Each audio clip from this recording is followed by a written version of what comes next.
पंकज जी चंडीगढ़ से। राधा वल्लभ श्री हरिवंश। महाराज जी आपके चरणों में कोटि कोटि प्रणाम। महाराज जी मैं माँ दुर्गा का भक्त हूँ। माँ दुर्गा के दर्शन करना चाहता हूँ, तो मैं क्या करूँ कि वो जल्दी आ जाए महाराज जी। जब बच्चा माँ की गोद में बैठना चाहता है तो सबसे पहला उसका कार्य होता है खिलौने खेलना बंद करता है। माँ उसके पास खिलौने भेजती है। जितना वो माँ की तरफ बढ़ने की कोशिश करेगा, माँ कार्यरत है तो उसे खिलौना भेजेगी, दे दो ये सब। वो अगर उन खिलौने से ना खेले, रोए, तो फिर घर के किसी सदस्य को प्रेरणा करती है, बिटिया उठा ले गोद में थोड़ी देर। वो उससे भी चुप ना हो, तब फिर वो दौड़ के आ जाती है। भाव, पहले हमको इन भोगों का त्याग करना होगा जिन भोगों में हम खेल रहे हैं। फिर हमारी अनुकूल मांगे हमारे सामने आएंगी, माँ से ना मिलने के लिए बाधा बनकर।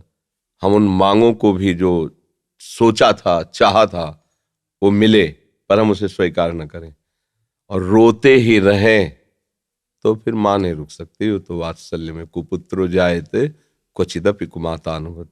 फिर वो आकर के साक्षात, पहले हमारी सामर्थ्य तो होनी चाहिए, माँ के दर्शन हो। हमारी माँ कोई प्राकृतिक माँ है क्या? आद्या शक्ति अनंत महामहिम है। वो ऐसी थोड़ी कि इन प्राकृतिक नेत्रों से ऐसे, जैसे अपनी अम्मा को ऐसे देख लेते हैं ऐसे। वो केवल तुम्हारी माँ थोड़ी, जगत माता है और वो आद्या शक्ति है, ईश्वरी हैं। कोई ऐसे थोड़ी कि ऐसे देख लोगे। पहले भोगों का त्याग करो और उनकी शरण में होकर के अंदर से उनके नाम मंत्र, उनके विज्ञ जो महापुरुष जन है उनसे मंत्र लेकर और उनके भावना से भजन करो। माँ का साक्षात्कार रामकृष्ण परमहंस जी ने जब के सिद्ध हो गए ना, तो माँ का दर्शन को खिलवाड़ है। फिर कृष्ण और काली में कोई अंतर थोड़ी उन्हें दिखाई दे रहा था, पूरा जगत उन्हें भगवत स्वरूप नजर आया। तो माँ का साक्षात्कार मतलब ब्रह्म साक्षात्कार। माँ कोई प्राकृतिक माँ थोड़ी है कि ऐसे ही गोद में बैठ जाओगे। उसके लिए ब्रह्म स्वरूप होना पड़ेगा, समस्त विकारों का त्याग करके केवल माँ की प्राप्ति के लिए। तो चाहे श्री कृष्ण प्राप्ति के लिए, चाहे माँ की प्राप्ति के लिए, वही प्रभु बने हुए हैं सब रूपों में। तो जितना सत्संग है सब उन्हीं की प्राप्ति के लिए है। आप पहले तो विकारों से बचिए, ब्रह्मचर्य का पालन कीजिए, खूब नाम जप कीजिए और लक्ष्य बनाइए कि देवी जो सर्वभूतों में व्याप्त शक्ति है, मैं उसका अनुभव करना चाहता हूँ। वो आ जाएंगी, कृपालु हैं, कृपा करके दर्शन दे। देवी प्रपन्नार्ति हरे प्रसीद, प्रसीद मातर जगतोखिलस्य, प्रसीद विश्वेश्वरी पाहि विश्वम, त्वमीश्वरी देवी चरा चरस्य। हे देवी आप ही चराचर रूप में विराजमान हो।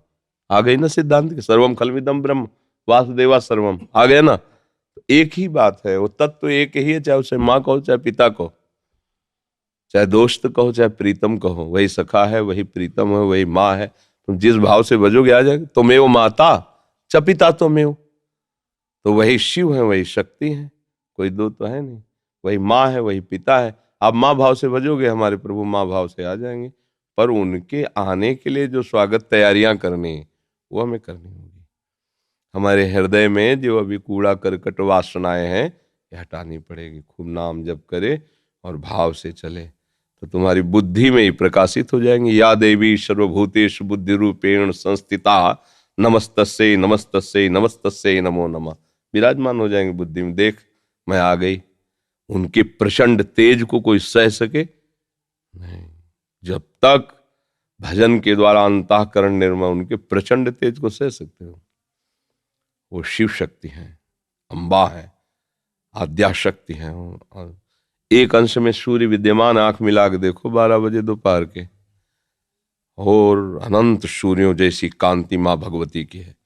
महाबलशाली, त्रिभुवन में कोई पैदा नहीं हुआ कि अपने रूप स्वरूप में आ जाए, उनसे आंख मिला ले कोई। भगवान शंकर भी चरणों में लौट गए नहीं लौट गए। तो ये बात ध्यान रखना कि ये माँ कोई ऐसी माँ नहीं है प्राकृतिक, ये आद्या शक्ति चिदानंद माँ है। ये ऐसे थोड़ी सी चुनरी और नारियल चढ़ाने से तुम्हारी कामनाओं की तो पूर्ति कर देगी, लेकिन साक्षात्कार होने के लिए फिर अपना अस्तित्व मिटाना होगा, अपने अस्तित्व का बलिदान करना होगा। अस्तित्व का बलिदान, पूर्ण समर्पण और उन्हीं का केवल चिंतन, आ जाएंगी। क्योंकि वही है, दूसरा कोई है नहीं हमारी दृष्टि में। सब एक ही परमात्मा है, उसे किसी भी नाम रूप से आप पूज कर प्राप्त कर लो, वही है, दूसरा कोई है नहीं। समझ गए? महाराज